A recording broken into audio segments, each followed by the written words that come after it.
कोलकाता से लेकर दिल्ली तक डॉक्टरों का ये गुस्सा लाजिमी है। कोलकाता के आरजी कार अस्पताल में ट्रेनी डॉक्टर की रेप के बाद हत्या के मामले ने देश भर के लोगों को झकझोर कर रख दिया है। देश भर के डॉक्टर पीड़िता को न्याय दिलाने की मांग कर रहे हैं, साथ ही अस्पतालों में अपनी सुरक्षा को लेकर भी आक्रोश में हैं। मामला इतना ज्यादा गंभीर हो गया है कि सुप्रीम कोर्ट ने स्वतः संज्ञान लेकर इस मामले की सुनवाई की और एक नेशनल टास्क फोर्स का गठन कर दिया। 10 सदस्यों वाली टास्क फोर्स डॉक्टरों की सुरक्षा को लेकर 3 हफ्ते में अंतरिम रिपोर्ट देगी और पूरी और अंतिम रिपोर्ट के लिए 2 महीने का वक्त दिया गया है। सुप्रीम कोर्ट ने इस मामले में सीबीआई से 22 अगस्त तक स्टेटस रिपोर्ट भी मांगी है। सुप्रीम कोर्ट ने ममता सरकार को भी फटकार लगाई और पुलिस की भूमिका पर भी सवाल उठाए। हड़ताली डॉक्टर सुप्रीम कोर्ट के फैसले का स्वागत कर रहे हैं, साथ ही राज्य और केंद्र सरकार दोनों पर सवाल भी उठा रहे हैं। हमारी मांग सुप्रीम कोर्ट से ये है कि सर वो जैसे उन्होंने टास्क फोर्स बनाई है बेसिक रिक्वायरमेंट्स के लिए, सेफ्टी और सेंट्रल प्रोटेक्शन एक्ट के लिए भी वो जल्दी से टीम बनाए, ड्राफ्ट तैयार हो और दोनों सदनों में पास। हम काफी डिसअपॉइंट है स्टेट गवर्नमेंट दैट इस क्राइम के मामले में, और second the approach of the central government, दोनों की तरफ से। बंगाल में हो रहे विरोध प्रदर्शन के बीच गवर्नर सीवी आनंद बोस दिल्ली पहुंच गए। उन्होंने राष्ट्रपति और उपराष्ट्रपति से मुलाकात की। उन्होंने सुप्रीम कोर्ट के फैसले का स्वागत करते हुए ममता बनर्जी पर भी हमला किया। The nation, entire nation, heard with great relief the pronouncements of the Supreme Court of India. Remember, every saint has a past, every sinner has a future. Anybody listening? Will Mamata Banerjee please raise her hands? Kolkata rape और murder case में police के action में देरी और राज्य सरकार के रुख से पीड़िता के माता पिता नाराज हैं। उन्होंने आरजी कार मेडिकल कॉलेज के पूर्व प्रिंसिपल संदीप घोष पर गंभीर आरोप लगाए हैं। पहले से तो हमको अस्पताल के जो डिपार्टमेंट जो है जिसका पास मेरा लड़की को भेजा था वो ऑन ड्यूटी में था। एक ऑन ड्यूटी में एक जो लड़का हो या लड़की जिससे काम करता है, जैसे हमारा अंदर 3-4 आदमी काम करता है, उसका जो जिम्मेदारी है वो तो मेरा है ना जी। कोई दुर्घटना घट जाए तो मेरा हमको ऊपर जिम्मेदारी पड़ेगा, लेकिन उस लोग अभी तक इसके बारे में आज इतना दिन में कोई हम फोन से भी बात नहीं किया। उधर काम जितना 6-7 घंटा था उस टाइम में भी हमसे बात नहीं किया था। इसलिए तो हम डिपार्टमेंट को पूरा डिपार्टमेंट को ही दायी कर रहा है। पहले से ही प्रिंसिपल तो हमसे बात ही नहीं किया। इस मामले को लेकर बीजेपी ममता सरकार को घेरने की कोशिश कर रही है। सुप्रीम कोर्ट के फैसले के बाद वो मुख्यमंत्री ममता बनर्जी का इस्तीफा मांग रही है। मतलब पूरा इंडी अलायंस आज की तारीख के अंदर एक एंटी विमेन अलायंस के रूप में देश की जनता के सामने आया है। सुप्रीम कोर्ट की ऑब्जर्वेशन भी ये स्पष्ट करती है कि इंडी अलायंस एक एंटी विमेन अलायंस है। ममता बनर्जी को बंगाल के चीफ मिनिस्टर पद से as home minister, as health minister, as chief minister, as police minister resign करना चाहिए। इंडिया गठबंधन में कांग्रेस और टीएमसी भले ही साथ हों, लेकिन इस मामले में कांग्रेस ममता सरकार को अपराधियों के साथ बता रही है। देखिए, ये सरकार और सरकार की सीट,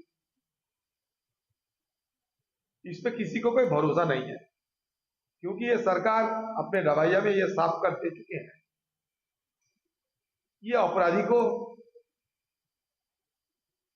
बचाने की कोशिश करते हैं, बल्कि साजा नहीं।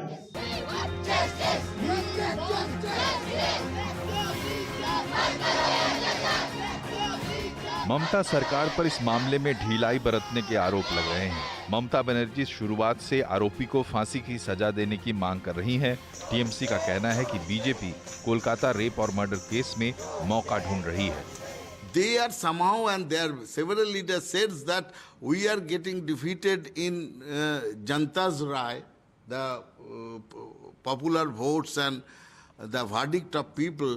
But we have got our governor here and we have got our government in Delhi.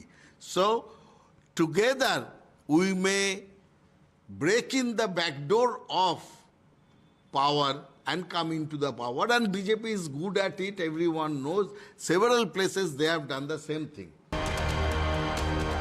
इस वक्त सीबीआई फुल एक्शन में है। सीबीआई लगातार संदीप घोष से पूछताछ कर रही है। सीबीआई इस मामले में 2 एंगल पर जांच कर रही है। एक रेप और हत्याकांड दूसरा अस्पताल की भूमिका और अस्पताल से जुड़े तमाम किरदार।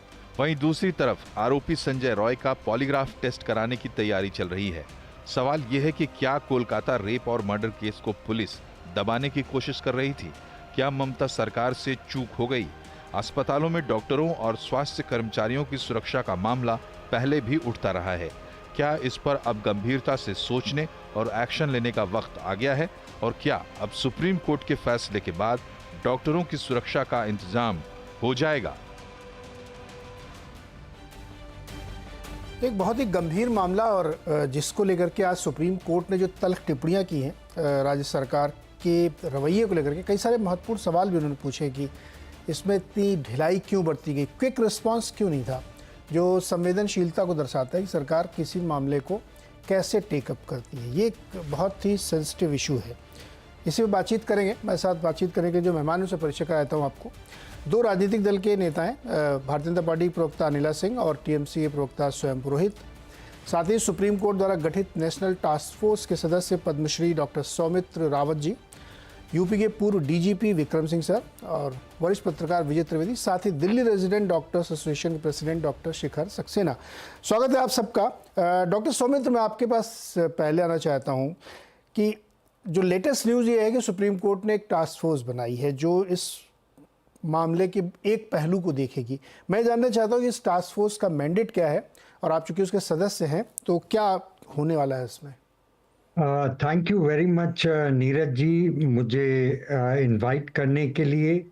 जो टास्क फोर्स का मैंडेट है वो honourable chief justice of India justice Chandrachud ने बड़ा क्लियरली अपने जजमेंट में बोला है।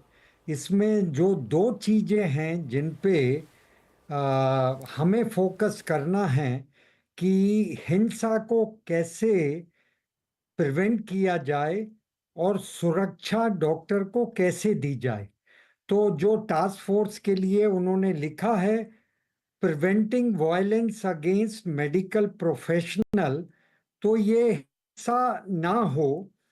दूसरा उन्होंने लिखा है कि सुरक्षा कैसे प्रोवाइड की जाए कि नेशनल प्रोटोकॉल बने जिससे कि डिग्निफाइड एंड सेफ वर्किंग हो, वर्किंग कंडीशन हो doctors, resident, interns, nurses and all medical professional. तो ये दो चीजें हैं जिसके लिए जो टास्क फोर्स है वो रिकमेंडेशन बनाएंगे। और नीरज जी, मैं इंग्लैंड में था 17 साल। मैंने सारी अपनी एडवांस ट्रेनिंग इंग्लैंड में करी थी और फिर मैं वहाँ कंसल्टेंट भी था, सर्जिकल ट्यूटर भी था royal college of surgeons of England का। तो जितने सर्जिकल ट्रेनीज थे हमारे किसी भी स्पेशलिटी के, तो उनकी ट्रेनिंग होता, जो ट्रेनिंग था उसका हम लोगों को दायित्व था। और हम लोग ये भी देखते थे कि कोई भी वायलेंस हो किसी भी रेजिडेंट डॉक्टर से के साथ, उसको कैसे प्रिवेंट किया जाए और हम सेफ वर्किंग एटमॉस्फेयर दें अपने डॉक्टर्स को काम करने के लिए। क्योंकि जैसे आप देख रहे हैं डॉक्टर्स लोग 24 घंटे 36 घंटे काम करते हैं। अगर हम लोग सेफ वर्किंग एटमॉस्फेयर नहीं देंगे और डॉक्टर को फियर बना रहेगा वायलेंस का, वो अपना काम कैसे कर पाएंगे। मैं 12 साल पहले मैं सर गंगाराम हॉस्पिटल में आया था। मैं चेयरमैन हूँ surgical gastro GIN HPB onco surgery का और मेंबर टास्क फोर्स हूँ, नहीं मेंबर हूँ board of management sir Gangaram hospital का। हमारा जो हॉस्पिटल है we are the largest DNB training programme. तो हमारे यहाँ 340 डॉक्टर हैं जो कि पोस्ट ग्रेजुएट ट्रेनिंग करते हैं जी। हमने जो भी हमारे मैनेजमेंट बोर्ड के मेंबर्स हैं, हमारे जो चेयरमैन मैनेजमेंट बोर्ड के डॉक्टर अजय स्वरूप एंड ट्रस्ट सोसाइटी के चेयरमैन डॉक्टर राणा, वो लोग पूरा ख्याल रखते हैं कि जी, सौमित्र सर, कंप्लेंट हो उसमें डॉक्टर सौमित्र, डील नहीं होनी चाहिए। एक चीज़ समझाइए डॉक्टर साहब। हाँ जी। कि इस वक्त लाडली दो तरीके के हम लोग हॉस्पिटल देखते हैं, एक बहुत बढ़िया प्राइवेट और एक सरकारी। सबसे ज़्यादा कहाँ दिक्कत आती है, सरकारी वालों में या प्राइवेट में भी सुरक्षा की बहुत ज़्यादा कमी है? देखिए, ये ऐसे जज करना ठीक नहीं है।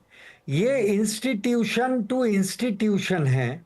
मैंने अपनी बेसिक MBBS MS और जो रजिस्ट्रारशिप मौलाना आज़ाद मेडिकल कॉलेज से करी थी, LNJP हॉस्पिटल जो दिल्ली में है, मौलाना आज़ाद मेडिकल कॉलेज, हमने कभी अपने आप को असुरक्षित महसूस नहीं किया था। हमें मालूम था हम काम करने आ रहे हैं और हमारे लिए जो भी सुरक्षा होगी वो प्रोवाइड की जाएगी। जी। अब ये है कहीं ना कहीं जो सिस्टम के जो गवर्नेंस होती है सिस्टम का, देखा जाता है कि दिक्कत कहाँ है।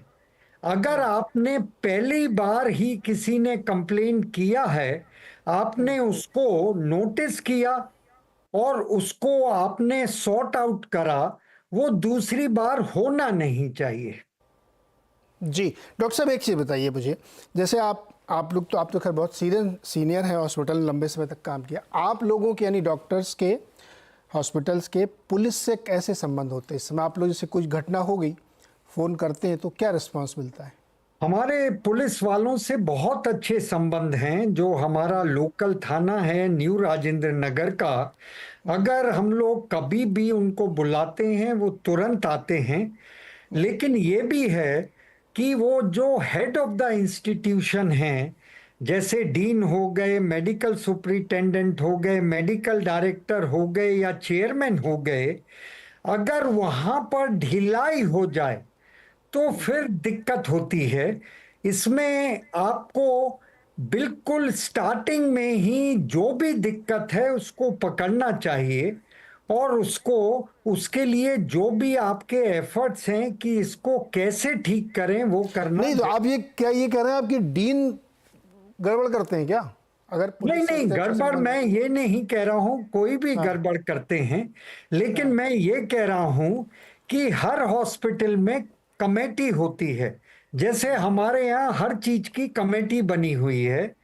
जैसे हमारे यहाँ अगर कोई फीमेल कंप्लेंट करती है तो हमारी कमेटी में जितने सीनियर फीमेल डॉक्टर्स हैं वो इन्वॉल्व होते हैं। कमेटी के पास जाता है, कमेटी अपनी रिपोर्ट बनाती है और जो board of management, chairman, secretary, chairman trust वगैरह, वो उस पे एक्शन लेते हैं। लेकिन यही है, एक्शन तुरंत होना चाहिए और जो भी आपके वो हैं कि जहां प्रॉब्लम है उसको करेक्ट करना बहुत जरूरी है। जी डॉक्टर सक्सेना, अभी आपने सौम्य जी को सुना, जो आप लोगों की सुरक्षा के लिए अब नियम बनाएंगे, काम के सजेशन देंगे। आप मुझे बताइए, आप तो जो कि लगा के आए स्टेथोस्कोप, मतलब आप डेली ड्यूटी कर ही रहे होंगे, क्या दिक्कत आती है आप लोगों को? ऐसे बहुत सारी घटनाएं होती होंगी, रिस्पांस नहीं मिलता, मारपीट होती है, तो मैनेजमेंट सपोर्ट नहीं करता या पुलिस सपोर्ट नहीं करती, क्या होता है सिचुएशन बताइए सर। सर पहले तो हम लोग सुप्रीम कोर्ट का जो भी आदेश आया उसको सराहनीय मानते हैं और हमने उनकी कई सारी जो हमारी मांगी थी उसमें उन्होंने विचार किया है और नेशनल टास्क फोर्स को इम्प्लीमेंट करना और CRPF को RJ मेडिकल कॉलेज पे भेजना, वो सब सराहनीय है और हम काफ़ी सेटिस्फाइड हैं इस बात से कि हमारी बातें को सुना गया। दूसरी बात, जब आपने बात करी कि आजकल क्या चल रहा है, क्योंकि सीनियर उन्होंने अपना पॉइंट ऑफ व्यू डाल दिया है। हमारा पॉइंट ऑफ व्यू क्या है, यंग जनरेशन इस समय क्या फील कर रही है उसको मैं रिप्रेजेंट करने आया हूँ यहाँ पे। तो यंग जनरेशन का इस समय आप देखिए हैं कि क्या सिचुएशन है। पुलिस से तो हमारे रिलेशनशिप अच्छे रहते हैं, उसमें नो डाउट हमें कोई दिक्कत नहीं है। ड्यूटी आवर्स से भी हमें कोई दिक्कत नहीं है। हम एक ह्यूमैनिटी काम करते हैं, हमें 2 दिन 3 दिन काम करने में कोई दिक्कत नहीं। जब हमें ज़रूरत पड़ती है हम आने को तैयार है। कोविड में हमारी ज़रूरत थी, हम आने को तैयार थे, हमेशा काम करने को तैयार थे। लेकिन आज जब ऐसी दिक्कतें हो रही हैं, जब हमारी female staff, female workers hospital के अंदर सेफ महसूस नहीं कर रही हैं, तो हम वापस अपनी ड्यूटीज़ कैसे करें? हम इसीलिए स्ट्राइक पे हैं क्योंकि डॉक्टर्स को सेफ महसूस नहीं हो रहा हॉस्पिटल के अंदर, वो डरे हुए हैं, इसीलिए तो हम सड़कों पे आए हैं। हम तो ये जानना चाहते हैं कि निर्भया जब केस हुआ तो जनता सड़क पे आ गई थी, लेकिन आज जब हम लोगों को दिक्कत हो रही है तो जनता क्यों नहीं सड़क पे आ रही है? जनता जिस दिन सड़क पे आएगी हम वापस ड्यूटी पे जाने को तैयार हैं, हम जनता का इलाज करने को तैयार हैं, हम ड्यूटी करने को तैयार हैं। एक स्पष्ट बता देता हूँ सारे रेजिडेंट्स की तरफ से कि हम लोग ड्यूटी पे जाने को तैयार हैं, हम लोग सेवा करने के लिए तैयार हैं। हमें अच्छा नहीं लग रहा है कि हम स्ट्राइक पे हम लोगों को इलाज नहीं मिल पा रहा है, हमारी वजह से दिक्कतें हो रही हैं। हमारा बिल्कुल मोटिव वो नहीं है, हमारा मोटिव यही है कि जनता सड़क पे आए, हमारे लिए फाइट करे। डॉक्टर शिखर आपके सामने बैठे हुए डॉक्टर सौमित्र, जिनको ये रिकमेंडेशंस देनी है, अब बताइए इनको कि आप किस तरह की सेफ्टी चाहते हैं, सुरक्षा चाहते हैं। जनता सड़कों पर बाद में देखा जाएगा, सामने बैठे बताइए 3 चीज़ें कि हमको ये करके दीजिएगा, तो लिखेंगे ये। नहीं, वो सर से मीटिंग है, कल मीटिंग है सर से 2 बजे है। नहीं, वो मीटिंग गुपचुप कमरे वाली होगी, नहीं, इधर पब्लिक को भी मालूम पड़ना चाहिए कि डॉक्टर शिखर क्या चाहते हैं और डॉक्टर सौमित्र को वो करवाना है। बताइए। अरे डरिए मत सर, ऐसा शिखर डॉक्टर सौमित्र जी बुरा नहीं मानेंगे, ये बहुत हेल्दी डिस्कशन हो रहा है, इसलिए मैं कह रहा हूँ कि आप अपनी बात रखिए सामने। नहीं सर, वो ऐसी कोई बात नहीं है, डरे हुए नहीं है हम, बिल्कुल सर का पूरा सपोर्ट है। अगर जेन्युइन प्रॉब्लम है कि आप चाहते हैं कि हॉस्पिटल में, नहीं इसमें कोई संकोच वाली बात नहीं, मैं तो आपके साथ हूँ, मैं डॉक्टर सौमित्र के साथ नहीं हूँ, मैं आपके साथ हूँ कि अगर डॉक्टर को ये डर है कि मैं ठीक से इलाज करूँ, कुछ गड़बड़ हो जाए, रिश्तेदार आके मेरे को मारपीट करने लगे या मेरे साथ कोई हादसा हो जाए और मेरे को सेफ्टी नहीं है, तो मैं कैसे करूँगा? मेरी फैमिली में डॉक्टर है, तो उस जेन्युइन प्रॉब्लम को एड्रेस करने के लिए आपको क्या चाहिए ये आपको बताना पड़ेगा। बिल्कुल सर, हमारी बिल्कुल क्लियर कट मांगे थी 2-3 जो हमने रेजिडेंट्स ने, जो इस समय स्ट्राइक पे लगातार हैं, हम लोग रेजिडेंट्स की स्ट्राइक चल रही है इस समय, तो हम लोगों की क्लियर कट मांगे थी, जिसमें से कुछ मांगों को पे बिल्कुल एड्रेस किया गया है। हमें एकदम एग्जैक्ट चीज़ तो वो चीज़ नहीं मिल सकती, हम ये चीज़ समझ रहे हैं, लेकिन हमें जो चीज़ चाहिए उनमें से कुछ चीज़ें ऐसी हैं जो अभी भी डाइसी हैं कि मिलेगा नहीं मिलेगा। उसमें से सेंट्रल प्रोटेक्शन एक्ट के लिए हम लोग बात कर रहे हैं, ठीक है। फिर ये हुआ कि नहीं, ये नहीं दे सकते, तो हमने कहा चलो ऑर्डिनेंस निकाल दो आप, फिर हमें एक टाइम बाउंडेशन दे दो कि 1 महीने में कर देंगे, 2 महीने में कर देंगे, 6 महीने में कर देंगे। हमें एक रिटर्न एश्योरेंस मिल जाएगा तो भी हम वापस ड्यूटी पर जाने को तैयार हैं। हमारी कोई बहुत बड़ी ऐसी वेग मांगे भी नहीं है तो जिसको पूरी नहीं किया जा सकता है। तो उनके लिए तो एक तो मांग ये थी हमारी। दूसरी मांग जो डे मेडिकल कॉलेज में जिनके लिए हम फाइट कर रहे हैं, वहाँ तो सारे बच्चे घर चले गए, उनके माँ बाप ने भैया बुला लिया कि क्या वहाँ पे क्या जान थोड़ी दोगे, उनको तो डराया गया कि यहाँ पे बैठोगे तो दोबारा मारूंगा, है ना, इसलिए वो लोग तो सब लोग घर चले गए। अब उस इंस्टीट्यूट को दोबारा चलाना है, कैसे चलाओगे आप? उसके लिए वहाँ पे प्रोटेक्शन देनी पड़ेगी आपको। हमने फिर भी मतलब कई गवर्नमेंट से बातचीत चली कि क्या कर सकते हैं, तो उसमें ये भी था कि या तो उसको सेंट्रल गवर्नमेंट के अंदर ले लो आप, सेंट्रल मेडिकल कॉलेज बना लो तो भी एक प्रोटेक्शन मिलेगी। दूसरा ऑप्शन ये था कि हाँ उस पर एक सेंट्रल से फोर्सेस दिया जाए जिससे कि वो सिक्योर अपने आप को महसूस करें और वहाँ पे अपना कामकाज स्टार्ट कर सकें। जी, तो डॉक्टर सक्सेना, प्रायर हमारी मांगे हैं जिसको एकदम एग्जैक्टली। मुझे एक चीज़ बताइए, जब आप लोग नाइट ड्यूटी करते हैं, पूरी रात आप इमरजेंसी में बैठे रहते हैं, करते हैं, तो वहाँ पे आपकी सुरक्षा के लिए कौन होता है? वो एक सुरक्षा गार्ड जो 4,000 रुपये की नौकरी करता है वो वाला रहता है, या कोई पुलिस भी होती है वहाँ पे? कोई ढंग का कोई होता है क्या? जी सर, देखिए ऐसा है कि ये तो इंस्टीट्यूट चेंज होता है। आप अपना एक्सपीरियंस बताओ ना कि कैसे होते हैं जनरली। कॉमन राय नहीं दे सकता, लेकिन हाँ मैं अपने अस्पताल में बता सकता हूँ कि पुलिस वाले रहते हैं, लेकिन इतना वो नहीं रहता है। मतलब पुलिस वाले आते हैं, ड्यूटी करते हैं, लेकिन कभी अपनी ड्रेस में ही नहीं रहते, कॉमन ड्रेस में रहते हैं, है ना। कभी रहे, कभी नहीं रहे, कभी घूम रहे हैं बाहर, कोई इंसिडेंट हो जाता है तो फोन करके बुलाया जा रहा है, एक कमरे में भी है, सो जाते हैं, बिल्कुल सो जाते हैं। आपको बिल्कुल सही है ये बात। और फुटफॉल के हिसाब से सिक्योरिटी रहना चाहिए, देखिए, है ना। ऐसा नहीं है कि वहाँ पे पता चल रहा है 1000 लोग आते हैं और एक पुलिस वाला आपने दे रखा है, तो फिर कैसे सिक्योरिटी होगी? नहीं, पॉइंट है सर, इसीलिए तो मैं ये सब चीज़ें खुल के पूछ रहा हूँ। देश को भी चालू होना चाहिए कि एक पुलिस वाला मान लीजिए रख भी दिया तो वो चाय पी रहा है, सो रहा है, अब उसकी मजबूरी कि वो इतने बड़े अस्पताल में अकेले बेचारा कैसे करेगा? डॉक्टर सौमित्र, आपने सुना एक जेन्युइन प्रॉब्लम्स, आई होप आप इनकॉर्पोरेट करेंगे अपने सुझावों में ये सब चीज़ें। बिल्कुल बिल्कुल करेंगे। एंड सुप्रीम कोर्ट ने बड़ा क्लियरली हमें गाइडलाइंस दी हैं कि हम लोगों को जेंडर बेस वायलेंस प्रिवेंट करने के लिए रिकमेंडेशन देनी है। Dignified working for interns, resident, non resident doctor के लिए नेशनल प्लान बनाना है, कि इमरजेंसी रूम में एडिशनल सिक्योरिटी का भी है, कि बैगेज स्क्रीनिंग का भी है, and security to manage crowd भी है, रेस्ट रूम का भी है, कि बायोमेट्रिक एंड फेशियल रिकॉग्निशन हो, जहां डॉक्टर का है वहां पेशेंट और पेशेंट के रिलेटिव ना जाएं, proper lighting, proper installation of CCTV, quarterly audit of institutional safety जी। मेजर्स। तो काफी चीज और जो भी लिखा गया है, इतना डेप्थ में लिए लिखा गया है, each and every point is taken care of. ये वाली सारी चीज़ें तो मुझे लगता है कि होंगी भी बहुत जगहों पे, और होनी भी चाहिए। तो बहुत बेसिक सी चीज़ें हैं जो जिसकी ज़रूरत है, वो सेंसिटिविटी है, क्विक रिस्पॉन्स है, ओनरशिप है, आप कितने संवेदनशील हैं इश्यूज़ को लेकर के, इसकी ज़रूरत है। शायद रिकमेंडेशन में आपको ये ज़रूर लिखना चाहिए। एक लास्ट क्वेश्चन है, थोड़ा सा मेरे को एजुकेशनली बताइए, क्योंकि मैं उस प्रोफेशन से नहीं हूँ। जब NABH का आप लोग, तो खाली मेडिकल इमरजेंसी के ऐलान पे ही आप लोग रिएक्ट करते हैं, या उसमें ये वाली पॉइंट भी काउंट किए जाते हैं कि सेफ्टी क्या है? आई थिंक NABH जब भी जाते हैं वो सिक्योरिटी और वर्किंग कंडीशन और सब कुछ देखते हैं। जैसे मैं भी जब जाता हूँ नेशनल बोर्ड ऑफ एग्जामिनेशन की तरफ से, कि हम लोग ये देखते हैं कि सारी फैसिलिटीज अवेलेबल हैं या नहीं हैं।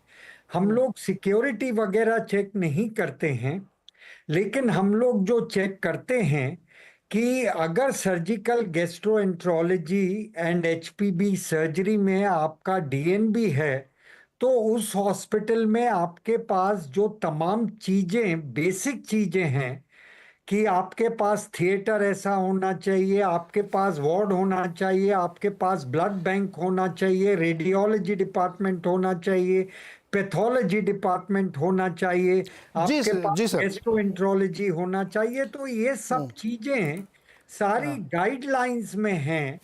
अब ये है कि रिकमेंडेशन के बाद इम्प्लीमेंटेशन पूरा होना चाहिए। और इसमें अच्छी बात क्या है कि इसमें बाकी लोग भी हैं, टास्क फोर्स में कैबिनेट सेक्रेटरी भी हैं, होम सेक्रेटरी भी हैं, हेल्थ सेक्रेटरी भी हैं, चेयरमैन हमारे मेडिकल उसके भी हैं। डॉक्टर सोमित मैं आपको रोकूंगा, सॉरी बोल रहा हूं मैं। हाँ। सब कुछ है सर, इंटेंट नहीं है। ऐसा कौन सा कानून जो देश में नहीं है? इंटेंट नहीं है, इसलिए काम होता नहीं है। ये सबसे बड़ा सवाल है जिस पर सुप्रीम कोर्ट ने आज क्वेश्चन पूछा है। स्वयं पुरोहित जी, सरकार से जो सवाल पूछे हैं सुप्रीम कोर्ट ने कि इतना रिस्पांस लेट क्यों है, डिले क्यों है, ऐसा लगता है कुछ बचाने छिपाने की कोशिश है। थोड़ा सा संकोच आया आप लोगों को, शर्म आई थोड़ी सी कि सरकार से इस तरह सवाल कोर्ट पूछ रहा है? नहीं, सुप्रीम कोर्ट को सर्वप्रथम मैं धन्यवाद देना चाहूंगा, और जो हमारे डॉक्टर साहब बैठे हैं, डॉक्टर जो नेशनल टास्क फोर्स उन्होंने बनाई है, इसका हम स्वागत करते हैं। इसकी जरूरत थी कि पूरे देश के अंदर में, देखिए ये एक मुद्दा है, आप तो सरकार को कटघरे में खड़ा कर रहे हैं कि आरजीकर मेडिकल में उस बच्ची के साथ उस रात जो घिनौनी हरकत हुई, उसका विरोध हम सभी पश्चिम बंगाल में रहने वाली 11 करोड़ जनता कर रही है। एक एक चीज के अंदर में पहले दिन हमारी नेत्री ममता बनर्जी उस समय झाड़ग्राम में थी, जब उनके पास में फोन आता है कि इस तरह की यहाँ पे एक नृशंस हत्या और बलात्कार जैसी घटना हुई है, और वो भी डॉक्टर के साथ में, वो डॉक्टर जो हमें जीवन देते हैं, भगवान का रूप है, उस डॉक्टर बच्ची के साथ अगर ऐसा हुआ है तो आप ये मत समझिए कि हमारी नेत्री ममता बनर्जी संवेदनशील नहीं है। वो पूरे देश में एकमात्र महिला मुख्यमंत्री है। अरे यार सुनो ना, एक मिनट स्वयं पुरोहित जी, नहीं ये सब मुझे एक मिनट इधर नहीं, मुख्यमंत्री जी की तारीफ सुनने के लिए शो नहीं है। आप सुनना नहीं चाहते? नहीं, मैं क्यों सुनूं? ममता जी की तारीफ के लिए शो थोड़ी किया मैंने कि ममता जी बहुत महान है। ठीक है, वो बाद में डिस्कस। मुझे ये बताइए ना कि जब ये घटना हुई उसके बाद क्या रिस्पॉन्स था, आप ये बताइए ना। अस्पताल ने उसके घर वालों को बताया भी नहीं, वो तो कह रहा सुसाइड हो गया था। नहीं, अस्पताल को पुलिस से फोन नहीं गया, उसकी जांच सीबीआई कर रही है। मैं सीबीआई से 144 घंटे हो गए हैं मुझे। अरे भाई साहब, सीबीआई तो बाद में, पहले तो पुलिस थी ना। नीरज, पहले पुलिस थी कि नहीं थी? सीबीआई पहले दिन से थोड़ी है यार। नीरज जी, स्वयं जी क्या बात कर रहे हो आप? नीरज जी आप सुनिए, 12 घंटे के अंदर में मुख्य आरोपी पकड़ा जाता है। मुख्यमंत्री रात भर बाकी कहाँ है? नहीं, बाकी कहा तो सीबीआई कल बताएगी। सीबीआई अच्छा, देखिए आपका काम नहीं है। नीरज जी हाँ। आप अगर जवाब सवाल कर रहे हैं, अगर मेरा को जवाब देने का बीच में समय दीजिए। आप बताइए कि पश्चिम बंगाल के अंदर में जो बलात्कार हुआ, मर्डर हुआ, उसकी जांच के लिए पूरी इतनी सीबीआई के अंदर में सब कुछ सारा मैटर सीबीआई को सौंपने की बात हमने की। 7 दिन में पुलिस को यह इंटीमेशन दिया गया कि आप 7 दिन में इसकी जांच को पूरी करिए, नहीं तो ये क्या किया? खुद सीबीआई को देंगे। बताओ ना, 7 दिन में पुलिस ने क्या किया? नहीं, ऐसे नहीं होता है, ऐसे नहीं होता है। आप बताइए, वो जो प्रिंसिपल को आप लोग गिरफ्तार करने की बात करते हैं, अगर 1 हफ्ते तक कलकत्ता पुलिस अगर जांच करती होती तो आप बोलते उनको गिरफ्तार क्यों नहीं किया गया? सीबीआई उनको 4 दिन से बुला रही है, आज कल फिर तो सीबीआई उनको बुला रही है और छोड़ रही है। उनसे जांच के बीच में जो भी है एक एंगल पकड़ने की कोशिश कर रही है, मगर किसी और की गिरफ्तारी नहीं हुई है। मुख्य जो वही तो मैं भी पूछ रहा हूं ना, मुख्य आरोपी पकड़ा गया, बाकी क्यों नहीं पकड़े गए? पुलिस भी तो वहां काम कर रही थी। जो भी एंगल है, मेरी बात सुनिए, बाकी जो भी एंगल है उसके ऊपर में जो गिद्धों की तरह राजनीति कर रहे हैं, इसका ओके, कौन कर रहा है राजनीति? वामपंथी कर रहे हैं, भारतीय जनता पार्टी कर रही है। ओके, रुको, अब रुक जाओ। अनिला सिंह जी, आप राजनीति कर रही हैं इसमें? वो तो बहुत ईमानदारी से काम कर रहे हैं। अगर इनको बलात्कार का विरोध, अरे सुनो ना, उनको आरोप लगाया तो। अनिला जी, आप लोग राजनीति कर रही है कह रहे हैं। मेरी सबको राम राम। और जो लोग ये कह रहे हैं गिद्धों की तरह राजनीति कर रहे हैं, उन्हें शर्म नहीं आती है? यहां पर आप एक महिला का विषय है, एक महिला जिसके साथ एक बहुत गंदा, उसको कष्ट पहुंचाते हुए बलात्कार हुआ, उसका शरीर के जितना उसका अपमान हो सकता था वो सब किया गया। हाँ, एक ऐसा राज्य जिसकी गृह मंत्री, जिसकी स्वास्थ्य मंत्री, स्वयं मुख्यमंत्री महिला, तीनों के तीनों पोर्टफोलियो किसके पास? ममता बनर्जी के पास। और वो मुकदमा लड़ने चली थी, पूरी उनकी जो सरकार है मुकदमा लड़ रही थी। किसके लिए लड़ रही थी? इस बच्ची के खिलाफ और आरोपी जितने भी थे उनके साथ। शुरू में तो यही कहा गया ना कि आत्महत्या आत्महत्या आत्महत्या। किसने कहा? जो वो प्रिंसिपल है, प्रिंसिपल हेड ऑफ, नहीं सुन लीजिए, नहीं, हेड ऑफ द कॉलेज कौन होगा? प्रिंसिपल होगा ना, तो प्रिंसिपल को ना सस्पेंड किया गया, ना उसको बर्खास्त किया गया, उसको बेहतर कॉलेज में उसकी तैनाती कर दी गई। ममता बनर्जी जो है खुद धरने पर, प्रदर्शन पर चल देती हैं झंडा उठाकर, ये कहते हुए कि नहीं बड़ी जाती हुई। उनके जो जितने मेंबर ऑफ पार्लियामेंटेरियंस हैं, जरा इन श्रीमान को ना, स्वयं पुरोहित जी को बोलिए जरा शांत होकर बैठे, तमीज सीखें। ये जंगलीपन जो इनकी सरकार और इनकी पार्टी करती है वेस्ट बंगाल में, इस चैनल पर बैठकर ना दिखाए। और पुरोहित साहब, आपसे ऊंचा बोल सकती हूँ और आपको चुप करा सकती हूँ, क्योंकि आप जैसे जो पुरुष है ना, जो महिलाओं का सम्मान नहीं करते। आज हम महिलाओं के विषय में चर्चा कर रहे हैं और आप लगातार मुझे टोक रहे हैं। आप एक महिला है, आप लगातार मुझे टोक रहे हैं। ये सिद्ध करता है कि आप में मानवता दूर दूर तक नहीं है। आपके पश्चिमी बंगाल में आप दोनों लोग शांत हो जाइए। अच्छा, दोनों लोग 1 मिनट। स्वयं पुरोहित और अनिला जी, आप भी दोनों लोग एक बार चुप हो जाइए। इतने सेंसिटिव विषय पे, अरे स्वयं भाई सुन लो 1 मिनट जरा। इतने संवेदनशील मसले पर आपस में इस तरह से छींटाकसी करके कुछ नहीं होने वाला। दर्शक देख रहे हैं, देखिए सक्सेना डॉक्टर साहब बैठे हुए हैं, उन्हीं की फ्रेटर्निटी के खिलाफ इस तरह के जघन्य अपराध हुआ है। वो क्या सोच रहे होंगे कि मेरे इशू को सॉल्व करने के बजाय लड़ रहे हैं आपस में? एक एक करके बोलिए ना, अपने पॉइंट एक्चुअली। नहीं, मैं नहीं लड़ रही नीरज जी, मुझे आपने कहा, आपने मुझे उत्तर देने के लिए कहा, ये व्यक्ति बीच में अपनी बात अपनी बारे में कंप्लीट करें। मैं सबको मौका दूं, बीच में नहीं बोल रहे, एक दूसरे के बीच में बोल रही थी। अभी अपनी बारी में आप समाप्त करिए। अनिला जी, संक्षेप में रखिए, समाप्त करिए जी। Thank you so much Neeraj ji, क्योंकि मैं अपनी टर्न पे आकर बोल रही हूँ। मैं केवल यहाँ पर बात इस चीज की कर रही हूँ। यहाँ पर बात ये अब क्यों नहीं कहते लोग, वाम राम का नाम क्यों नहीं ले रहे हैं भाई? यही शुरुआत करी थी ना इन्होंने, वाम राम। सबूत क्यों मिटाए जाने लग गए? रात के 11:15 बजे एफआईआर लिखाई जाती है, उसका बाप रो रहा है, तड़प रहा है, मुझे अपनी बच्ची की लाश तो दिखा दो। उसकी बच्ची की लाश क्यों नहीं दिखाई जा रही है भाई जी? कौन से सबूत मिटाए जा रहे थे वहां पे? ये सारी की सारी चीजें नीरज जी, जो आज सुप्रीम कोर्ट में ऑनरेबल जो सीजेआई हैं, उन्होंने सारी चीजें पूछी। और इनके एसजी, इनके वकील सिब्बल साहब, ये जो सारे एक थैली के चट्टे बट्टे सारे राजनीतिक दल, इन लोगों के पास कोई उत्तर नहीं था, कोई उत्तर नहीं था। अनिल जी कोई कहता है सीबीआई क्या कर रही है? अब रुकिए, डॉक्टर विक्रम सिंह जी पुलिस के सबसे बड़ा अधिकारी रहे हैं यूपी में और बहुत ही डेकोरेटेड अधिकारी हैं। डॉक्टर साहब, क्या लगता है आपको ये जो बंगाल में पूरा केस हुआ कोलकाता में, किसने गुफअप किया, क्या हुआ, क्या आपने असेस किया? नीरज जी, ऐसा कोई अंग शासन प्रशासन का ढूंढना मुश्किल है जिसने मैसे पर गूफ अप न किया। अगर आप ढूंढे मेडिकल कॉलेज से, उनकी चूक ये थी कि बच्ची के लिए वहां पर कोई वॉशरूम, कोई सोने आराम की व्यवस्था नहीं है। 36 घंटे बाद जाती है तो मेडिकल कॉलेज का क्या इंतजाम था? आप और हम भी किसी मेडिकल कॉलेज में जाएं तो अंदर नहीं जा सकते, सिक्योरिटी वाले 10 पास बनवाएंगे आपसे। और उसके बाद वो एक शिकारी गिद्ध की तरीके से बच्ची का पीछा करता हुआ वहां तक पहुंच जाता जहां तक उसको कोई औचित्य नहीं। अब आ जाए जरा पुलिस के ऊपर। अब हमारे टीएमसी के प्रवक्ता महोदय ये कहते हैं कि सुसाइड हमने नहीं कहा, किसी ने तो कहा, ये जांच की जिम्मेदारी थी, या तो पुलिस ने कहा या मेडिकल कॉलेज ने, या दोनों ने मिल करके कहा, और उसको इन्वेस्टिगेशन को डिरेल करने की स्थिति में लाने के लिए तो ये सुसाइड है। ये तो पता लगाने की बात ही कौन करेगा? कॉल ट्रेस करना नीरज जी, ये 5 मिनट का काम था, आपने नहीं किया। आपने ये कहा कि आपने जो प्रमुख आरोपी है संजय रॉय, उसको गिरफ्तार किया। वो आपका पाला हुआ आस्तीन का सांप था, जिसको कहते हैं सिविक वॉलंटियर, 12,000 की तनख्वाह पे। ऐसा स्त्री लोलुप, ऐसा अय्याश, ऐसा मादक पदार्थ का आदि वेश्यागामी, उसको आपने सिविक वॉलंटियर क्यों बनाया? कोई बैकग्राउंड वगैरह चेक होगा? 4th बटालियन के पुलिस क्वार्टर में ऐसा अवांछनीय व्यक्ति रह रहा है, इसके ऊपर भी टिप्पणी कर ले। बात यही खत्म नहीं हो जाती है। जिस तरीके से आंदोलन होता है, और एक प्रायोजित आंदोलन जिसको कि कहा जाता है कि ये आसमान से उतरे, कहां से उतरे, उनको तो रोकने की कोई कोशिश की नहीं। अब अगर कोई आता है तो कहते हैं हाथ उठाए तो हाथ तोड़ देंगे, नोटिसेस दी जा रही हैं जो लोग बोल रहे हैं। तो इस तरीके से तो शासन प्रशासन नहीं चलता है। अब नीरज जी, हम बात आ जाते हैं जो क्रिमेशन की बात होती है, या माता पिता को विश्वास में लेकर के क्रिमेशन किया था, मनमाने तरीके से किया था। तीसरी चीज ये है, ये मुआवजा बलात्कार और हत्या में कौन सा मुआवजा है? ये मुआवजा की बात अब आप कह देंगे हमने तो कहा नहीं, किसी ने तो कहा था। जो बच्ची के मृतका के माँ बाप कह रहे हैं उसको गॉस्पेल ट्रूथ, शाश्वत सत्य मान के उस पर अनुसंधान होना चाहिए था, नहीं हुआ।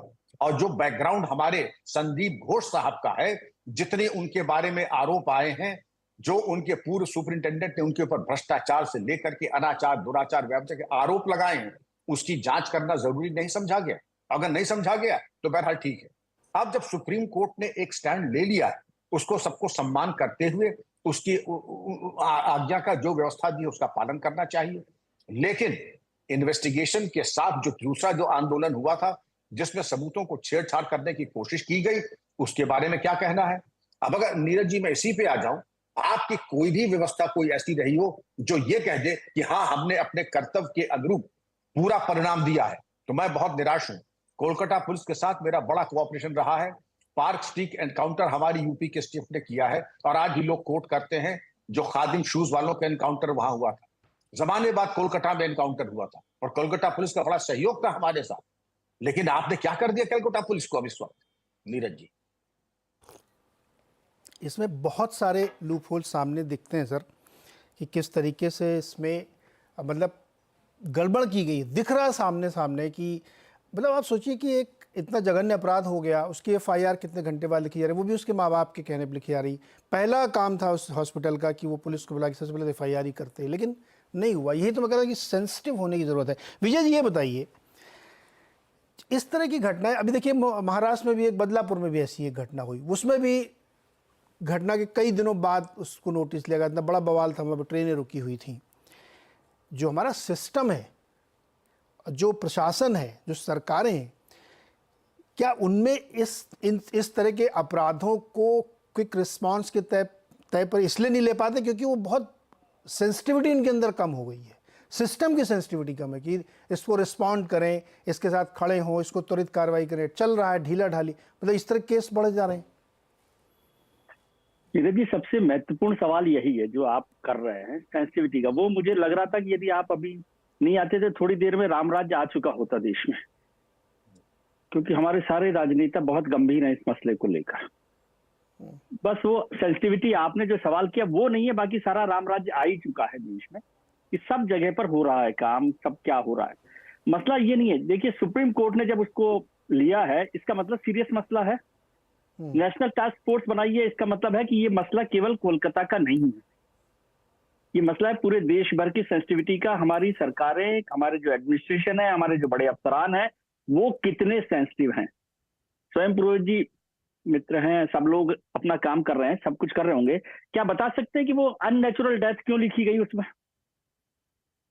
उसका एफआईआर में अननेचुरल डेथ लिखी गई है ना। संदीप घोष साहब को क्या पनिशमेंट दिया गया है दूसरे कॉलेज का प्रिंसिपल बनाकर? और कहीं आपने देखा कि मुख्यमंत्री खुद जो हैं वो अपने प्रदर्शन पर निकल आए हैं, और आज सवाल किया जा रहा है सीबीआई को लेकर कि सीबीआई क्या स्वयं पुरोहित जी को लिए अकाउंटेबल है कि वो उनको हर दिन का जवाब दे कि भाई आज दोपहर तक मैंने ये किया था साहब, आज शाम को मैं ये मिलकर आया हूं और आज शाम की रिपोर्ट ये है? ये कौन सा बिहेवियर चल रहा है? और मैं बताऊं आपको, केवल ये टीएमसी की बात नहीं है, मैं दिल्ली में देख रहा हूं। आप दिल्ली में किसी टीम को भेजिए, दिल्ली के जो कॉलेजेस है वहां पर कितने कैमरे चल रहे हैं, कितनी सिक्योरिटी चल रही है, कितना सिस्टम चल रहा है? कहीं कुछ नहीं चल रहा, हर जगह अपने तरीके से चल रहा है। हम सब लोग तब जागते हैं जब सिस्टम कोई घटना हो जाती है, और वो ठीक भी है कि आप और मैं या और जो लोग हैं वो नहीं, लेकिन क्या जो लोग अकाउंटेबल हैं? मैं नेशनल टास्क फोर्स में भी चाहता हूँ, ये बहुत सारी अभी होगा तो एक बड़ी रिपोर्ट बन जाएगी। मैं सह सम्मान कह रहा हूँ, रिपोर्ट की जरूरत नहीं, ये सारे काम होने चाहिए। क्या क्या होना चाहिए? सिक्योरिटी होनी चाहिए, सेफ्टी होनी चाहिए, ये होनी चाहिए, अकाउंटेबिलिटी तय कीजिए। और अकाउंटेबिलिटी का मतलब ये नहीं है कि प्रिंसिपल को अकाउंटेबल बना दिया। अकाउंटेबिलिटी का मतलब है कि प्रिंसिपल अगर नहीं कर रहा तो आपके पास क्या एक्शन है, समझे? ये जो बनेगी नेशनल टास्क फोर्स वो बहुत सारे सजेशन देगी। हमने बहुत सारी टास्क फोर्स और ये सब देखी है। मैं उसके साथ विद रेस्पेक्ट ये कह रहा हूं कि उसका नतीजा क्या होगा? क्या 2 साल बाद नीरज जी ये उम्मीद करते हैं, विश्वास दिलाते हैं मुझे कि भाई अब कुछ नहीं होगा, अब नेशनल टास्क फोर्स बन गई, या अब राम राज्य हो गया, अब आप आराम से रहिए, डॉक्टर शेखर सक्सेना कोई चिंता मत कीजिए? नहीं होगा ना। निर्भया कांड के बाद जितने कड़े कानून बनाए गए, क्या उसके बाद रुक रहा है? बदलापुर की घटना को आप देख लीजिए। एकनाथ शिंदे साहब का इलाका है वो, एकनाथ शिंदे साहब का इलाका है। और मैं दोपहर तक देख रहा था कि कोई पॉलिटिकल लीडर वहां पहुंचा नहीं है। लोग नाराज हो रहे हैं कि भाई आप रेलवे स्टेशन पर क्यों चले गए, नीरज जी जैसे बड़े लोग कहेंगे। अरे जनता का गुस्सा समझने, और ये जनता का गुस्सा घटना पर नहीं है, वो है आप पर भरोसा खत्म हो रहा है हमारा, हमारी पॉलिटिकल लीडरशिप से हम नाराज हैं। ये आप समझ ही नहीं रहे बात को। इसका क्या इलाज है वो इलाज कीजिए ना। स्वयं पुरोहित हो, अनिला जी हो, कोई और हो, फलाना जी हो, ढिकाना जी, उससे मसला नहीं है। अकाउंटेबिलिटी, और अकाउंटेबिलिटी का मतलब पनिशमेंट, जो जैसे आप हमेशा अक्सर बात करते हैं, पनिशमेंट और रिवार्ड पॉलिसी जब तक नहीं होगी तब तक इन सब बातों का मतलब नहीं है। नेशनल टास्क फोर्स बना देंगी, वो अच्छा काम करेंगे, जाहिर है इसमें कोई ऐसी बात नहीं है, लेकिन क्या वो रिपोर्ट को 1 साल बाद रिव्यू करेंगे? इस रिपोर्ट का क्या एग्जीक्यूशन हुआ है? करेक्ट। और नहीं हुआ है तो कौन है? मैं कह रहा हूं, मान लीजिए फिर आप लिख देंगे, नीरज जी एक स्टोरी बनवा देंगे कि नहीं हुआ, फिर क्या हो गया कमाल? फिर स्वयं पुरोहित जी एक संदीप घोष जी का दूसरे हॉस्पिटल में प्रिंसिपल बना देंगे, फिर प्रिंसिपल नहीं बनाएंगे तो डायरेक्टर बना देंगे। और ये स्वयं जी की बात नहीं, अनिला जी भी वही करेंगी। आप देखिए विजय जी, संदीप घोष के खिलाफ मामला जानते क्या दर्ज हुआ है? करप्शन का। हाँ तो वही कह रहा हूँ जांच ये हो रही है, मामला करप्शन का दर्ज हुआ है। मतलब हास्यास्पद स्थिति बना रखी है। इसलिए कह रहा हूँ कि ये सब इतनी औपचारिक तरीके से हम रह रहे हैं। विक्रम सिंह जी जानते हैं कि कितने लूपहोल्स, कितने सिस्टम में क्या क्या गड़बड़ियां चलती हैं, और पुलिस के बिहेवियर को लेकर मैं कभी भी आश्वस्त नहीं रहता, सॉरी टू से। विक्रम सिंह जी आप बड़े अफसर हैं, मैं आपको भी जानता हूँ, बहुत डेकोरेटेड ऑफिसर हैं, लेकिन हमारे पूरे सिस्टम का, हमारे आम आदमी का पुलिस में भरोसा ही नहीं रह गया। ये तो सही बात है। और इस पर आप चिंता ही नहीं कर रहे। असली चिंता तो ये है ना।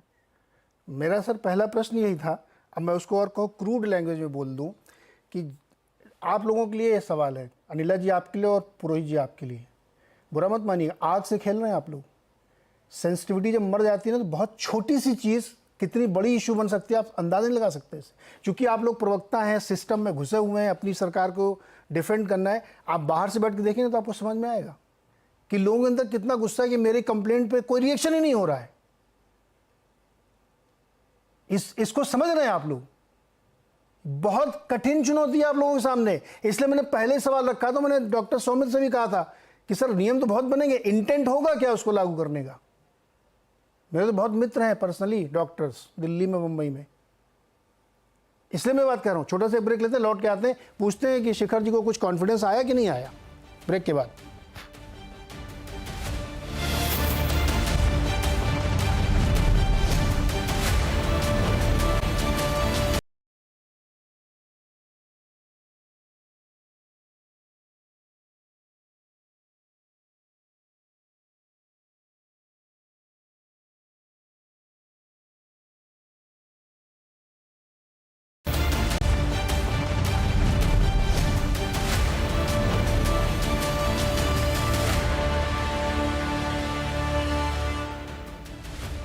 स्वागत एक बार फिर से आवाज़ अड्डा में। और आज चर्चा हो रही है कलकत्ता में जो एक इतनी बड़ी घटना हुई है उसको लेकर के, सुप्रीम कोर्ट के ऑब्जर्वेशंस और सामाजिक परिस्थिति जिस तरह से बदल रही है उसमें हमारे सिस्टम का यानी प्रशासन का रिस्पांस कैसा है और लोगों का उससे कितना भरोसा बना हुआ है। डॉक्टर शिखर सक्सेना भी आपने सुना, दोनों राजनीतिक दलों को, पुलिस के बड़े अधिकारी को भी और हमारे मित्र पत्रकार दोस्त को भी। भरोसा बैठ रहा है आपको कि खाली रिपोर्ट बनेगी और फिर वैसी चली जाएगी? सर भरोसा तो बैठ रहा है, लेकिन सर मेरे ऊपर बहुत प्रेशर है कि स्ट्राइक को वापस लिया जाए। और आने से पहले, स्टूडियो में एंटर करने से पहले ही क्लियर कट इंस्ट्रक्शंस थे कि वहाँ पे स्ट्राइक वापस लेने का या ऐसा कुछ अनाउंस नहीं करना है। तो सर पहली बात तो कि रेजिडेंट एकदम अभी खुश नहीं है, मतलब टू बी वेरी फ्रैंक कि अभी वो जो भी चीज़ें जिस तरीके से चल रही हैं उस तरीके से खुश नहीं है। जो भी गवर्नमेंट वहाँ वेस्ट बंगाल की एकदम कोऑपरेट नहीं करे। सुप्रीम कोर्ट ने भी कहा इस बात को कि उसको कोऑपरेट करना चाहिए, वो बिल्कुल कोऑपरेट करने की बजाय वो उल्टा ही अगेंस्ट है। मॉब आके किसी जगह को अटैक कर दे रही है और फिर ऐसी ही बातें हो रही हैं, तो उससे बिल्कुल खुश नहीं है रेजिडेंट कहीं के भी। और सर एक बात आपको बता दूं कि जो स्ट्राइक हमारी चल रही है उसमें परसों मैंने सीपी पे जब स्ट्राइक रेजिडेंट्स को बुलाया था तो मैंने 500 लोगों को बस पुलिस वालों से बात हुई थी कि सिर्फ 500 लोगों को लेके आना, ठीक है। अब वहाँ पे मेरे एक कॉल पे 5000 लोग आ रहे हैं, तो आप समझ सकते हैं कि मैंने बुलाया भी नहीं फिर भी इतने लोग आ रहे हैं, ठीक है। तो कितना ज़्यादा आक्रोश है, बहुत सेंसिटिव मैटर इस समय चल रहा है। रेजिडेंट पूरे इंडिया के बहुत ज़्यादा नाराज़ हैं। तो इस बात को बिल्कुल मैं मतलब ऑन दिस स्टेज में बोलना चाहता हूँ कि एकदम हम सेटिस्फाइड नहीं है किसी भी चीज़ से अभी। सक्सेना जी ये बताइए डॉक्टर साहब कि इमरजेंसी सर्विसेज प्रभावित है क्या आपकी हड़ताल की वजह से? हमारे हॉस्पिटल में सर इमरजेंसी सर्विसेज हम दे रहे हैं। हाँ। और हम बिल्कुल जनरली सारे लोग दे रहे हैं इमरजेंसी सर्विसेज, कहीं पे भी इमरजेंसी सर्विसेज नहीं बंद की गई हैं। और ओपीडी भी हम चला रहे हैं सर, ओपीडी चला रहे हैं। निर्माण भवन के बाहर ओपीडी हमने खोली है क्योंकि हम वहाँ पे सेफ महसूस करते हैं, इसलिए हमने वहाँ पे ओपीडी खोली हुई है। हम अपने हॉस्पिटल्स में हमारी जो फीमेल स्टाफ है वो वहाँ पे सेफ नहीं महसूस कर रहे हैं, इसलिए हमने ओपीडी हॉस्पिटल्स के अंदर नहीं खोली हुई है। निर्माण भवन के बाहर भी ओपीडी चल रही है, आपके पास फोटोग्राफ्स होंगे। आज न्यूज़पेपर में टॉप पे यही न्यूज़ था। ठीक है, मेरा सिर्फ ये था कि मरीजों को दिक्कत नहीं होनी चाहिए, अगर कोई ज़रूरत है किसी को तो उसको इलाज मिलना चाहिए। ये आपका भी धर्म है, आप लोग वो शपथ वपथ लेते हैं ना ऐसा कुछ हाथ वाथ रख के? बिल्कुल सर, है ना, तो वो भी आपको ध्यान रखना चाहिए ओथ के अकॉर्डिंग। बिल्कुल सर, हाँ हड़ताल सर, बाकी मरीजों के साथ सुरक्षा के लिए मैं हूँ आपके साथ। हड़ताल हम खुद नहीं चाहते कि हड़ताल पे जाएं, हम बिल्कुल अगेंस्ट हैं हड़ताल के लिए, लेकिन हम मजबूर हैं इसलिए हमको आना पड़ा है। हम बिल्कुल नहीं चाहते कि हड़ताल हो। ठीक, अनिला जी और स्वयं जी एक एक सवाल आपसे, प्लीज़ 2-2 मिनट ज़्यादा मत लीजिएगा। मेरा सिर्फ एक सवाल है। अभी देखो इन्होंने, डॉक्टर साहब ने क्या बढ़िया बात कही कि हमने 500 लोगों को बुलाया था, 5000 लोग आ गए। यही बात मैं आप लोगों से कह रहा था कि अभी पूरे समाज में ना एक गुस्सा है लोगों के अंदर कि सिस्टम उनकी बात सुनता नहीं, सेंसिटिविटी नहीं है। ये चीज़ें बहुत अच्छी नहीं है आप लोगों के लिए। सरकार चला रहे हैं आप लोग, ये बात ध्यान रखते हैं कि नहीं? अनिला जी पहले आप। नीरज जी मैं आपसे बिल्कुल सहमत हूं, और सहमत इसलिए हूं कि हर बार कोई भी बड़ा ऐसा इंसिडेंट हमारे सामने आता है तो दुनिया भर की टास्क कमेटी भी बन जाती हैं और आयोग भी हो जाते हैं, दुनिया भर के कदम उठा लिए जाते हैं। हम विशाखा कमेटी को भी जानते हैं, निर्भया जब कांड हुआ तो उसके बाद भी इतने सख्त कानून, इतने सख्त कदम उठाए गए, परंतु हम देखते हैं कि हाँ चीजें बनती हैं पर इम्प्लीमेंटेशन नहीं होता। जैसे डॉक्टर सक्सेना ने बोला कि मैंने 500 की कॉल दी थी, 5000 आ गए। पूरे भारतवर्ष में अगर रेजिडेंट डॉक्टर्स में एक तरीके का गुस्सा है, आक्रोश है, तो वो क्योंकि वो कोरिलेट कर पा रहे हैं उस बच्ची के साथ।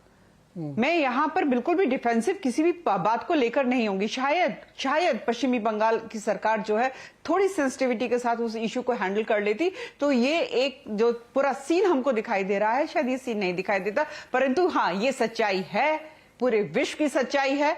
चाहे वो ऐसा राष्ट्र जो साउथ अफ्रीका हो, चाहे वो यूएसए हो, चाहे वो स्वीडन हो, जहां पे सबसे ज्यादा रेप केसेस मिलते हैं, हर जगह महिलाओं को इस प्रकार की सिचुएशंस को फेस करना पड़ता है।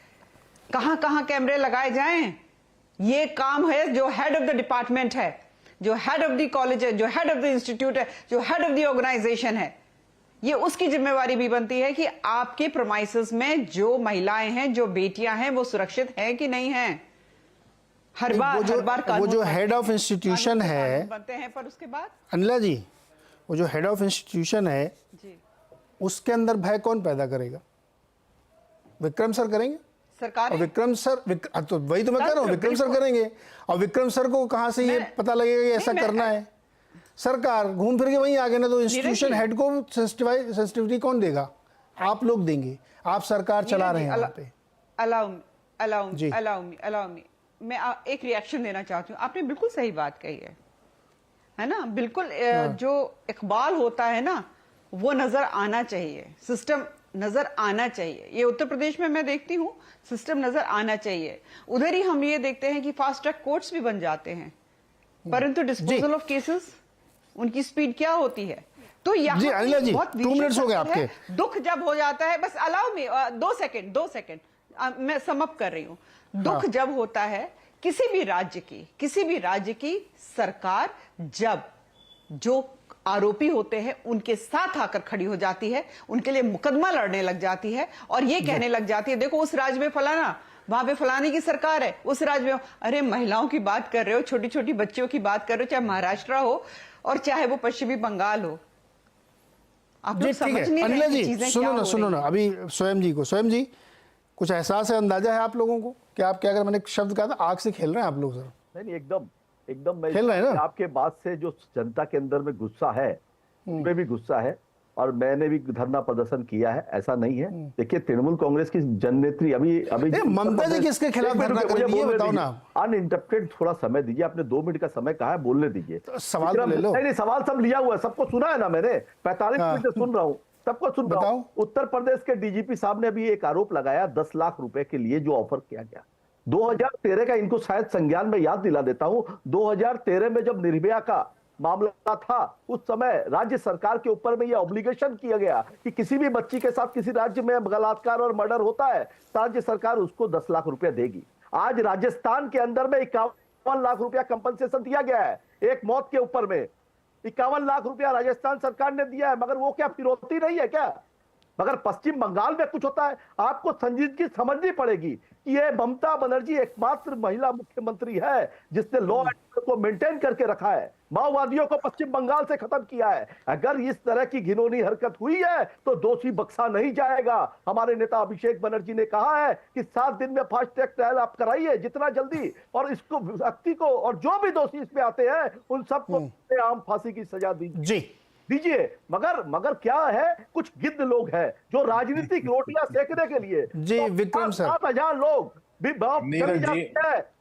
1 मिनट रुकिए, स्वयं विक्रम सर की बारी है। मुझे बात खत्म होने दीजिए। इतने आरोप अगर हमारी सरकार पे लगे तो हमें सब, आप पब्लिक को सुनाइए कि हम क्या बोलना चाहते हैं। नहीं, आप जो बोल रहे हैं ना उसका जवाब लीजिए आप। 144 घंटे से केस सीबीआई के पास है, मगर सीबीआई से नहीं पूछा जा रहा है कि मिस्टर घोष को आपने अरेस्ट क्यों नहीं किया। अगर कलकत्ता पुलिस इन्वेस्टिगेशन करती होती तो बोला जाता उनको आप छोड़ क्यों रहे हैं। तो ये जो दोहरा मापदंड है ना राजनीति करने के लिए, हो गया सर। में नंगी महिलाएं घूमती है तब नहीं। स्वयं पुरोहित जी रुक जाओ सर, यही तो समस्या है।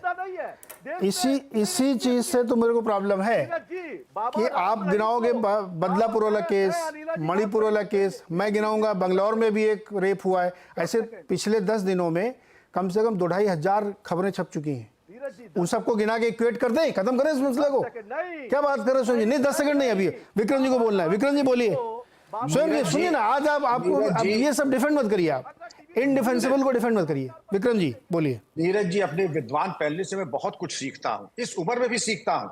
एक पुराना एक गजल थी, सच्चाई छुप नहीं सकती बनावट के उसूलों से, और खुशबू आ नहीं सकती कभी कागज के फूलों से। ये इस तरीके के अपंग अपाहिज तर्क दे करके जो राहत राशि की आप बात कर रहे हैं, कंपनसेशन नहीं राहत राशि होती है, उसका एक धनराशि बनती है, और मजिस्ट्रेट घर पे जाकर के बिना बात उसको ऑफर नहीं किया जाता कि तुम अपना मुंह बंद रखो। मुंह बंद करने की जो धनराशि ऑफर है सोशल मीडिया में, हाँ, तो आरोप नहीं, तो इसको ये आरोप लगाया जा रहा है। ठीक है, सुनिए, आरोप नहीं। स्वयं जी प्लीज।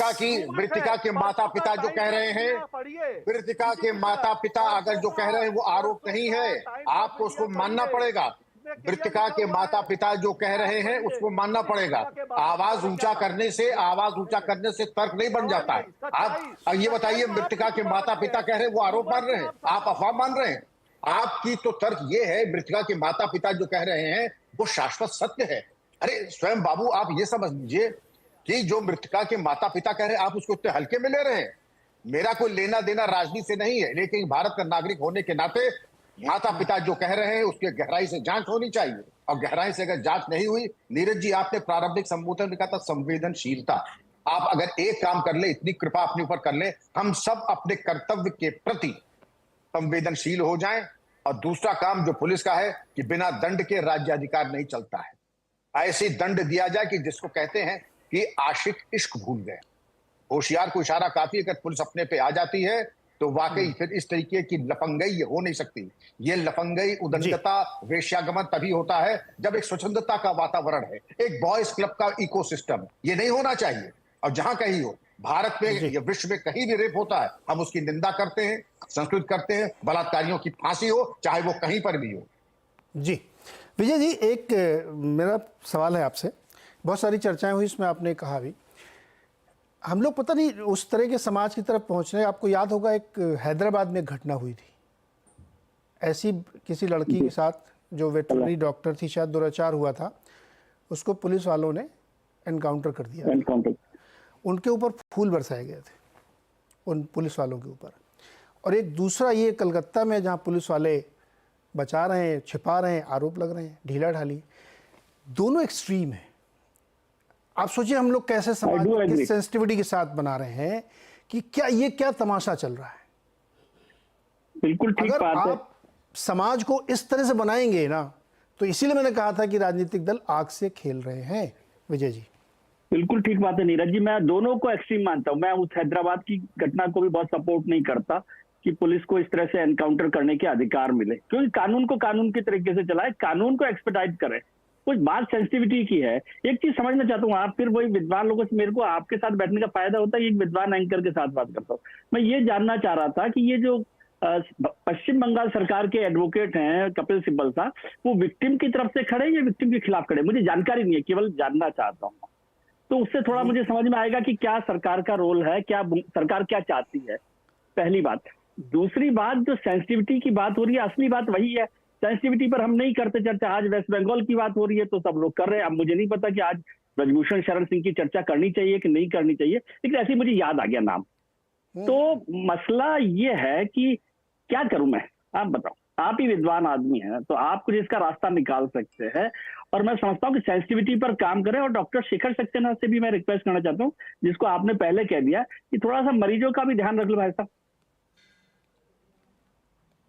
लोगों का जो गुस्सा है वो क्यों हो रहा है वो भी थोड़ा सा देखना। एक भी पेशेंट सर हमने नहीं, आज नहीं, मैं रेगुलर बात कर रहा हूँ। नहीं शेखर जी, अब ये अभी आज के लिए आपको नहीं कहा जा रहा है, आज के लिए नहीं कह रहा, बात कही जा रही जी, जनरल बात कह रहा हूँ कि वहां पर भी लोगों का गुस्सा होता है कि वो जब इमरजेंसी में पहुंचते हैं या हॉस्पिटल, उनकी जरूरत, मैं समझता हूँ कि उनकी परेशानी होती है डॉक्टर साहब की, और रेजिडेंट बहुत मेहनत करते हैं, इसमें भी कोई शक नहीं, मेरे बहुत सारे मित्र लोग डॉक्टर हैं।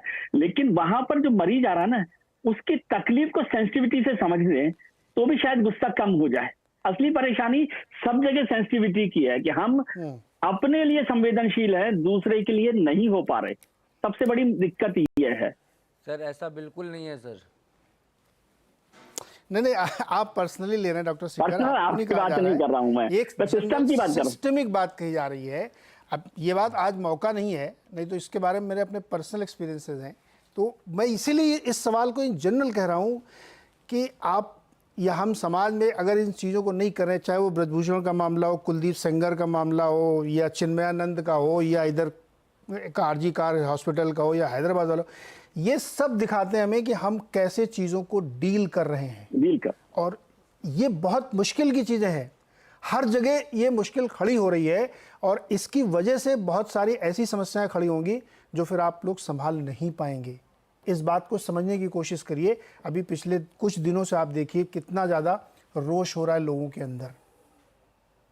तो सरकारों को, प्रशासन को, हर व्यक्ति को जो इस तरह से काम कर रहा है उसको चीज़ों को समझना पड़ेगा। आज सुबह से आपने कहा कि हम जैसे लोगों को, सर मेरे को बहुत दिक्कत हुई, मेरे को जाना, मतलब वो ट्रेन बंद थी सारा दिन वहाँ पे, शाम तक पता नहीं अभी शुरू हुई कि नहीं हुई है, फुल डे। आप सोचिए लोगों का एंगर क्या था कि वो स्कूल रिस्पॉन्ड ही नहीं कर रहा था, देख लेंगे मामला, तो ये जो अभी एटीट्यूड बन गया ना लोगों का, उसको बदलना पड़ेगा। तो इसलिए मैं कह रहा था कि सेंसिटिविटी अगर आप पैदा नहीं करेंगे, क्विक रिस्पांस नहीं देंगे, जस्टिस की तरफ नहीं दिखेगा आदमी को, तो उसको दिक्कत होगी और ऐसी घटनाएं बार बार होंगी। और सभी सरकारों के लिए हो रही है, इसलिए मैं कह रहा हूँ कोई ये ना समझे कि मेरे यहाँ बहुत सेफ, उनके यहाँ सब हो रहा है। और जो लोग सरकार में हैं उनको तो खास तौर पे बात ध्यान रखनी चाहिए।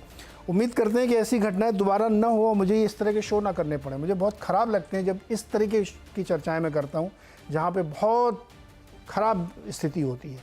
होपफुली आप लोग थोड़ा सेंसिटिव होंगे। बहुत बहुत शुक्रिया हमारे साथ जुड़ने के लिए और एक बेहतर भविष्य की कामना के लिए।